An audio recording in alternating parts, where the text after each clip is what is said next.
I don't know who sets this up here. I think they do. The media people? Maybe it's not a slight. Gentlemen of the media. Sorry.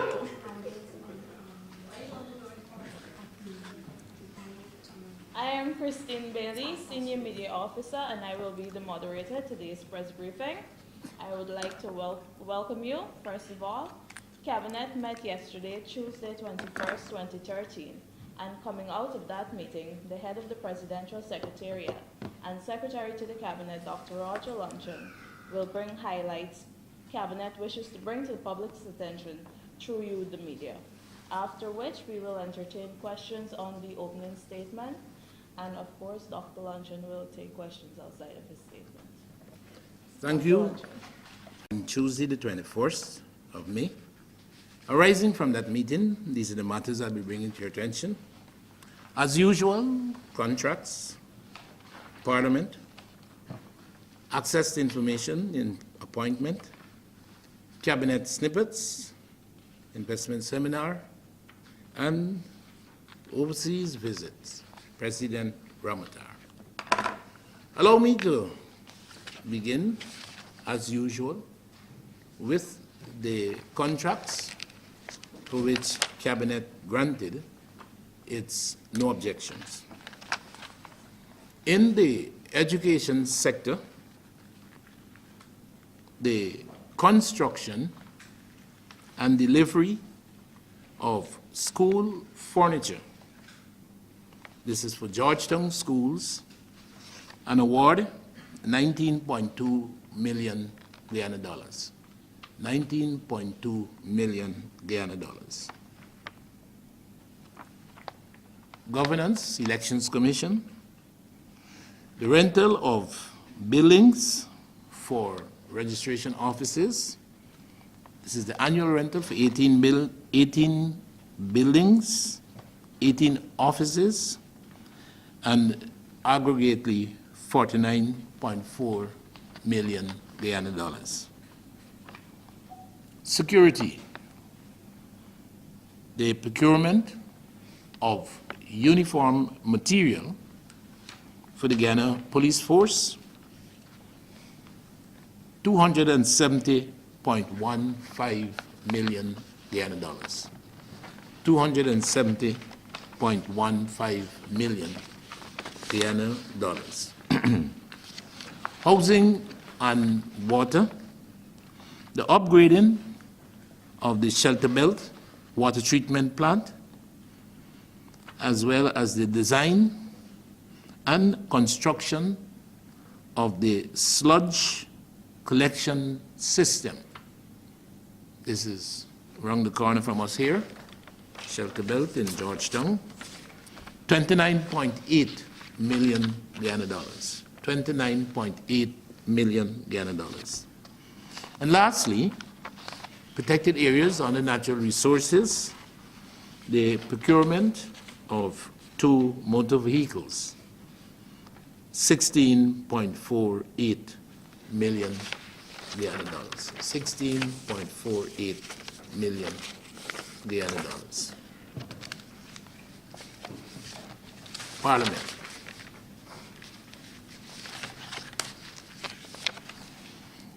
The order paper for today's May the 22nd meeting of the National Assembly did not reflect any inclusion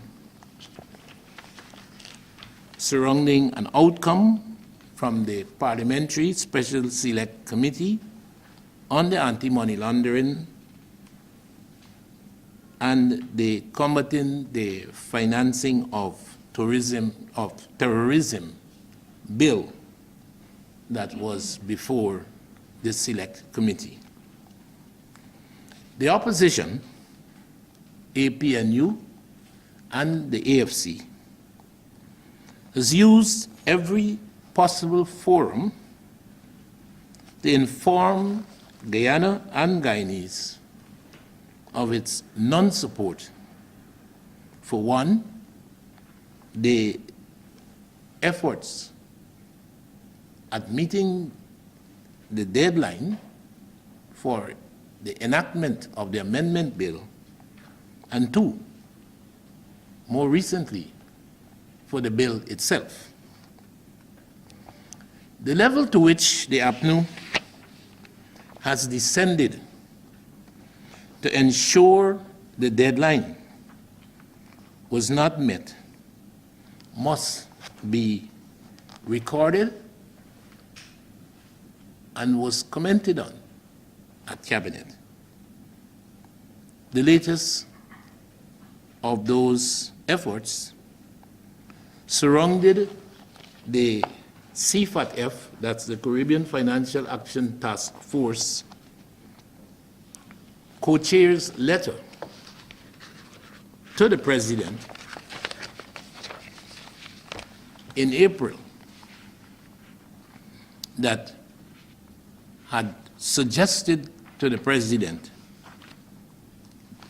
its content be shared with the leader of the opposition among the many local stakeholders. The leader of the opposition's letter and his use of the subsequent developments by the President on receipt of that letter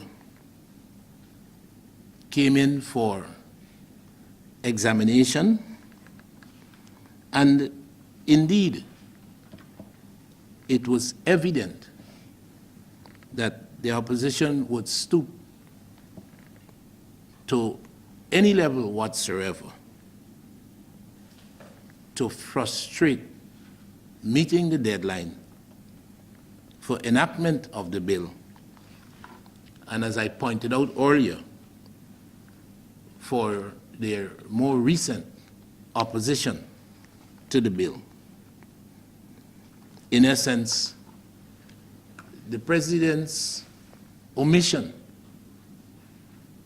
to share the letter by the co-chair, from the co-chair, with not only the leader of the opposition, but with the other local stakeholders, was used strangely, inexplicably, incomprehensibly by Mr. Granger, Brigadier Granger, to withdraw the APNU members on the Parliamentary Select Committee considering the bill from further participation.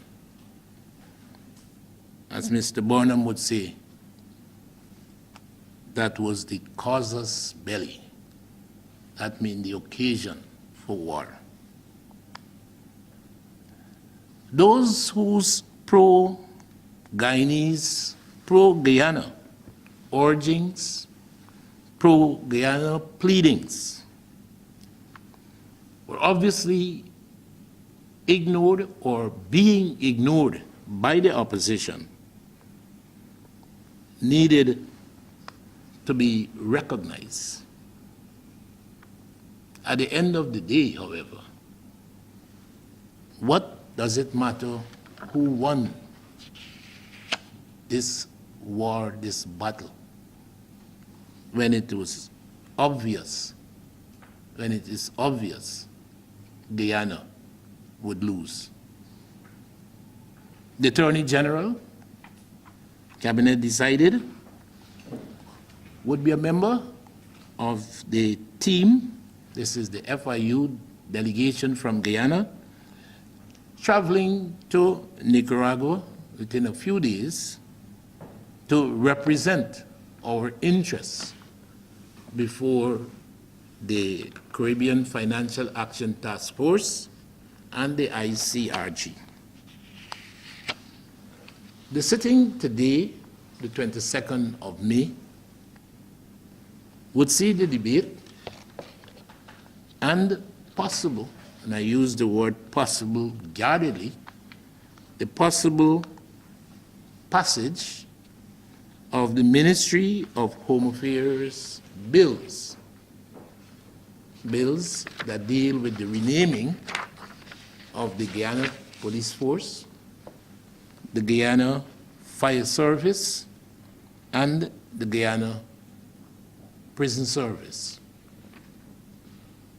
Time will tell how entrenchedly the insanity that prevails among ranks in the opposition would continue prevailing with respect to the debate and the enactment of these bills that have been introduced by Minister Rohi. The long-awaited customs bill would also be debated, and as you may recall, that bill would address Guyana's extant legislation on environmental tax, a matter that had been attracting the attention of COTED, the regional CARICOM body on trade and economic development. Access to information. President Ramotar has appointed the former Justice of Appeal, Charles R. Ramson, as the Commissioner of Information. The appointment under the Access to Information Act 2011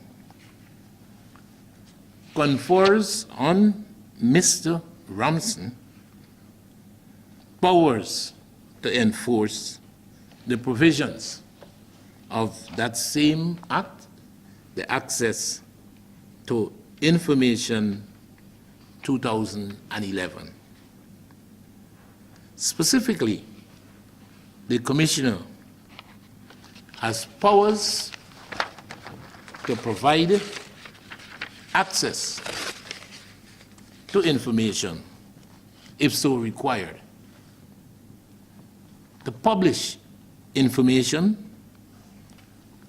and information dealing with specific information and categories of information that is in the possession and control of public authorities.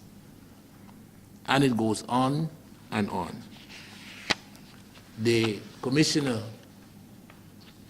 residence or office would be here at South and Vicinjon Roads. Cabinet snippets. Investment seminar. Donors would be hosting a seminar labeled Maximizing Investments and Opportunities in Guyana. And this seminar would take place on June 27th, 2013. Among CARICOM countries, Guyana continues to attract considerable foreign direct investment.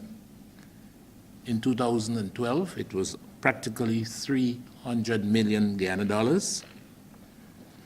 And this is perhaps a contribution, and it is reflected in Guyana's positive annual GDP, its economic growth, extending for its 7th consecutive year.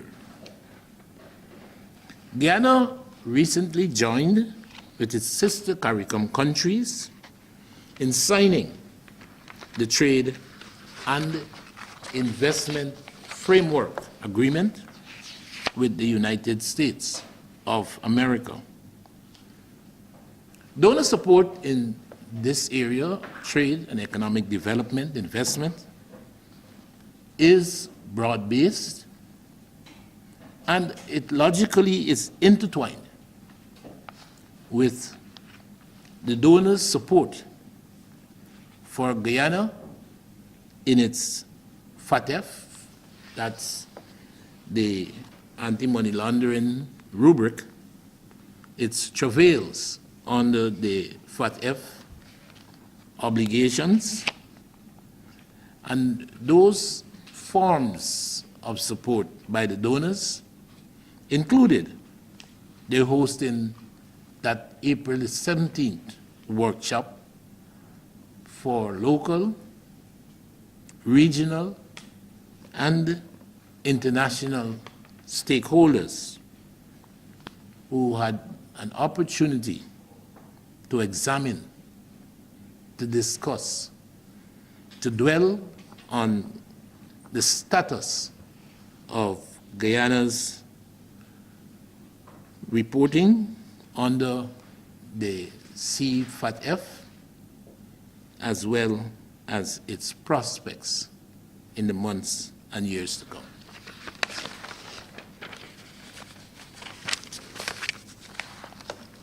Overseas traveling. On Wednesday, May the 28th, that would be May the 29th, sorry, 2013, President Ramatar would join his fellow CARICOM heads in Trinidad and Tobago in meeting the Vice President of the United States of America, Mr. Biden, and among matters slated for that engagement would be, again, trade, economic development,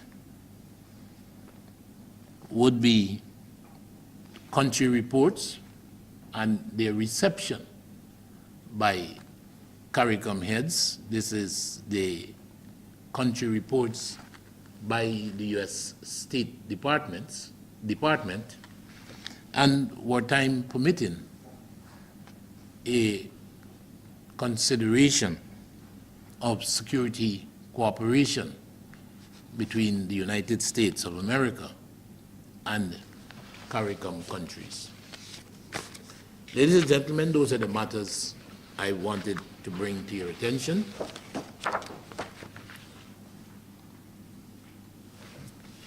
Adam Harris, are we still taking the money laundering bill to Parliament this afternoon?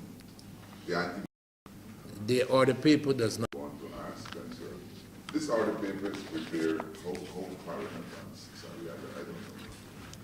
That makes two of us.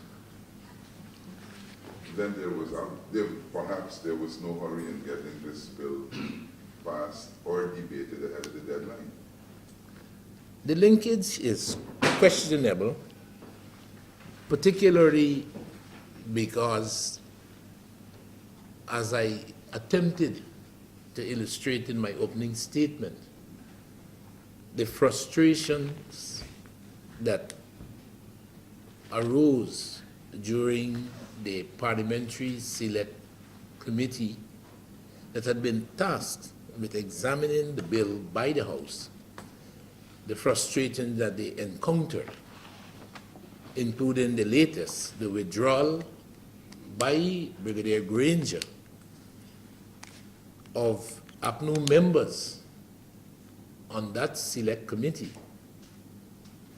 on the basis of an imagined slight by the president 1 month ago. So the work at the level of the select committee has not gone anywhere. Makes it extremely dubious, you'd agree with me, whether a final report could conceivably appear in the House today. Short of some magic by the chairperson, with the connivance of the members of the select committee. It's most unlikely. Granger withdrew his members on Monday. Today is Wednesday. I presume that the order paper would have been prepared before Monday. But then we don't. Well, you ask, I didn't know, and I concede that I didn't know. But I do know that at the level of the select committee, there hasn't been any progress whatsoever that would allow a final report to be prepared and to have been presented to the House.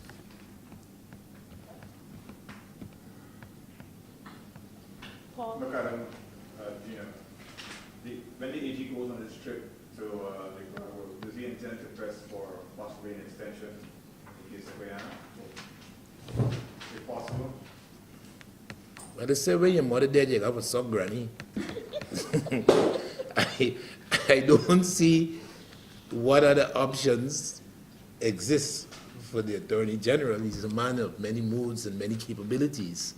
So I suspect among the things that he will be pressing for would be some extension, some delays, because it is quite clear that the likelihood that he would be taken to the Managua meeting and a scented copy of the Anti-Money Laundering Amendment Bill, along with those other undertakings that Guyana would have met in terms of the requirements flowing from the more recent evaluation by the CFATF. I can't see him going there more to do more than plead and to, for other purposes, beg, cajole. What else could he be doing? Dr. Luncheon in Mark's Skytrain News. Sir, to what extent is the government prepared to accept some responsibility, for want of a better word, for the delay? First, given the fact that this recommendation was put on the table almost 2 years ago, the second and third report that I've seen, and the fact that information hasn't been shared with stakeholders. That's not true. Etc. That's not true. In the preparation of the report, which your team has taken to Nicaragua, sir, I don't believe that there was any talks with the opposition or other stakeholders. Well, I don't think that that part, whilst it is not being denied, that there is anything conceivable that the report that we are taking is unknown. Everybody knows that this bill hasn't seen the light of day. And the fact that perhaps a document addressed to former Brigadier Granger to that effect has not been authored, has not been handed over, I think this is quibbling. When I said that is not true, I was making reference to the Guyana report. And I'm saying it is not true because all the local, regional, and international participants, the stakeholders who attended that workshop on April the 17th, heard it from the horse's mouth. The president was there, and the very same people whose positions the co-chair of CFATF encouraged, not recommended, although I wouldn't want to quibble, encouraged the president to share with these same stakeholders. They were all at that meeting where that information was provided less than 1 week later. And this is the point I was making. That's the point I was making. On the 10th, the letter was written. We received it on the 12th. And on the 17th, 5 days later, all of the government and state officials who were involved, FIU, FATF, AG Chambers, DPP Chambers, Bank of Guyana, they were all there along with FATF, along with CFATF, along with IRCG to listen to the Guyana report, prospects, and difficulties that we were engaged in.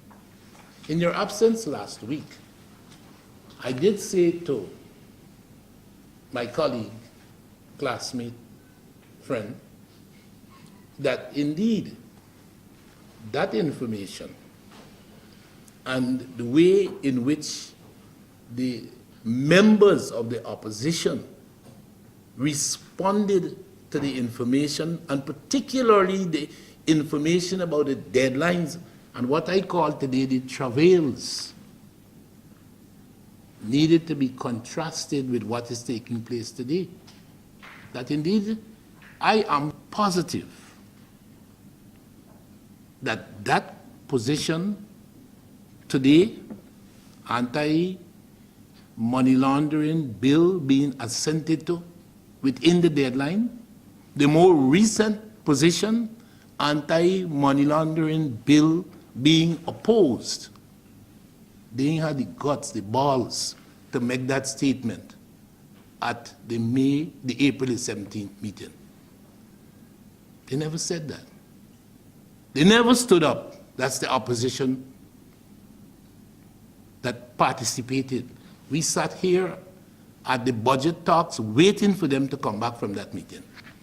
And that was not their presentation. Unless there was a conspiracy with the media not to report that there was some statement to that effect, and it was withheld from the Guyanese people. But I'm saying that they did not make such a presentation. It was never made. That developments subsequently allow them, and this is what I call the casus belli. I did my research today. The casus belli, the occasion for the war. Belli, belli, you know, they said, you remember? Latin is a language as old as can be. It killed the ancient Romans and now it's killing me. We sang that at QC in 1960. Remember, Adam? Yes. Go ahead. Dr. Luncheon, Campbell, NCN. If you look at what was obtained in Trinidad when they had to comply to their treaty obligations, we saw the second and the third reading in one night and also the passage of their bill. The night before the deadline elapsed. For them. Mm-hmm. What are the possibilities of probably a suspension of the standing orders this afternoon and a debate on the bill, probably the passage? How hopeful is government, or how possible is it? Because I said in my opening statement, who cares who wins when Ghana loses? For that to happen, somebody would have to care. Some bodies would have to care. Do you think, Adam, that all that you have heard or seen over the last month gives you confidence that something like what he speaks of could actually eventuate? Yeah, I'm very, very optimistic. You're very optimistic. Adam is very optimistic that it could happen. I rest my case. Sir, at the risk of having not read the law properly, on what basis was Mr. Robinson appointed Commissioner of Information? On what basis? Was it just a presidential discretion? Yes. That he's appointed? It said that you have to be an eminent person in the practice of law and public administration and a number of areas, among which the former Justice of Appeal Ramson has equipped himself honorably. Follow up, sir. The Access to Information Bill proscribes those areas that the government can say no. You talk about national security and all of that. Who makes the determination when the information could be released and when some excuse could be given to withhold?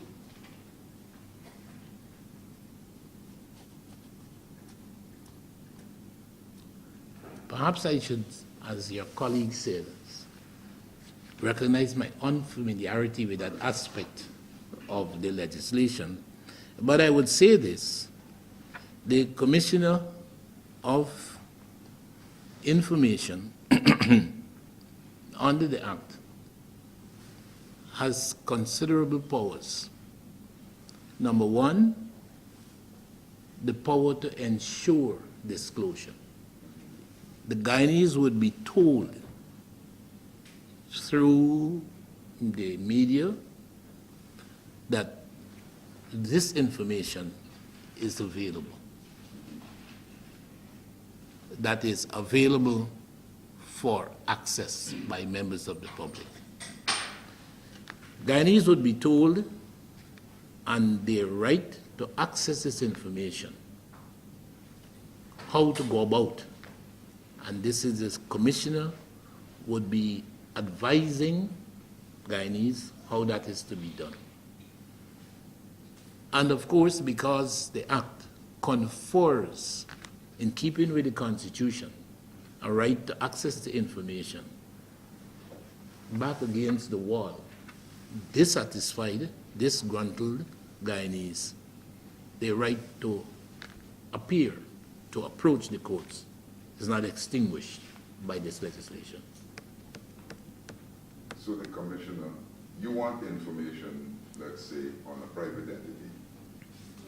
Public authorities Only? would be only, public authorities represents the main source, if not the sole source, of information to which the public has a right to access, a right that is enforced by this legislation. I take it when you say private, you mean like Tulsi Prasad. Right. Well, you got to talk to Mr. Tulsi Prasad. You can't talk to Mr. Ramson about that. This act does not in any way enforce, there is no provision that enforces compliance on private individuals. Public authorities that are defined for the purposes of the act. And you are told each public authority, through the powers of the commissioner, advises Guyanese and the world, this is the information in my possession. So Equal, this is the information to which you have access. how does this compare to the legislation in other countries, say Trinidad? The media had the right to access to information on CLICO, which was private, access to information on someone of Ansa McCall's business by an order of court, access to educational institutions that are privately run. Adam, I can't answer that question. We don't have that in our legislation. If you want to find out about these private companies, you couldn't conceivably be armed with the legislation and knocking on Mr. Ramson's door. Question I was going to raise, sir. Could you say to what issues, if any, specific to Guyana that President Ramon will be taking to the meeting with the Biden? This is a meeting of the CARICOM heads with Vice President Biden. And I think that the agenda, I mentioned some of the more important items on the agenda. If you want, I could repeat them for you. No, I don't know. Well, So anything specific to Guyana? Well, I don't know. Sometimes when you meet one-on-one, we might inquire about the color of your drawers. All sorts of things could happen, you know. But I know what the agenda says. There is an issue, Lighthouse Marriott revolving light. What- You raised that last I week, remember that. and I disclaimed any knowledge of about Lighthouse 1 and Lighthouse 2. Right. I'm still in the same position of ignorance as to Lighthouse 1, Lighthouse 2. I cannot understand the angle. I have attempted, I thought that a high-rise building might have been deemed interfering with the light from the lighthouse. I don't know if that is the issue, but I remain in ignorance about this matter. They don't, sorry, go on. Here in Kesha, I'm gonna help Adam out with the. Oh, you're going to help him out? Please go ahead. I guess what he's trying to say is that, it's not in the sense of replacing the like, it's the Marriott building taking on part of the function of the lighthouse, having the light at the top, and also the red and white structure is not going to be visible out of CC's, and Marriott will be blocking. All of that? For roofs and interior. No. But You're saying a light is on Marriott that should be on the lighthouse? What is this light on Marriott? Be lighthouse. No. For navigation purposes, you use, For what purposes? for navigation purposes at sea. Uh-huh. The lighthouse, the red and white structure is picked up at sea from a distance. That's during the day. It's used as a beacon. Hmm. Or an navigational aid. And at night, she wants something you kind of see a similar structure, a similar red and white structure will be put above the mark because the mark won't be seen similar during the day. structure won't put on the Marriott. I know, because it won't be seen during the day. We sell light, revolve and light. The light is Well, you see, effective the during the day. harbor, the Transport and Harbor Department mentioned that the Chinese Company. company, the contractor, has been on going negotiations, and they've been discussing the placement of this light. So you're not aware of it? No, I don't work with Marriott. No, but I would not have brought this matter. Not really. Well, probably he intends to, hasn't gotten around to it as yet. And my pet peeve or my other fault, sir. Mhm. I am hearing a series of deadlines for the construction of the road. Are you in a position to say when the road is most likely to be constructed, and when there will be financial closure with the financiers in China to have actual construction of the project? They are linked. Financial closure is anticipated before the end of 2013. In terms of Luncheonese, you must be aware when I say before the end of 2013, and I didn't say October, and I didn't say November, and you could consider the end of 2013 a reflection on my ignorance as specifically when. That's why I say before the end of 2013. The reason for the end of 2013 is that the contract with the construction firm for the hydropower facility, that contract carries with it a period of validity which is linked to financial closure and is linked with the road. There is no way you could start working on construction if the road isn't completed. So those three timelines will have to be seen as really would have to be an integrated sort of picture. The contract and its timelines, the completion of the road, and financial closure. That is as much information as I have to make available. In short, the contract stipulates that these things be completed by the end of the year. Well, not only the contract stipulated, I don't believe you could start building without the road. No, that's true, we know Yeah. that. But because I was gonna ask you then, if we don't reach those deadlines, whether the contract collapses and we start to pay all the penalties that go with a broken contract. Well, I would suppose that those considerations might very well be, how you might say, an obsession with those who are working to have the hydropower project implemented and to ensure that that pitfall, well, that's worse than a pit. I think something deeper than a pit, that hellfall does not occur, that it's beyond contemplation, that those deadlines will have to be met. And negotiations with China Rail for the construction of the road, how is that going? Contract signed. I am advised that that has been concluded. Okay. And what's next? How soon do we see them on the road? How soon? the construction. on You the mean road. for the road? Yeah. Well, I said by the end of 2013, the road would have to be, its construction would have to be concluded.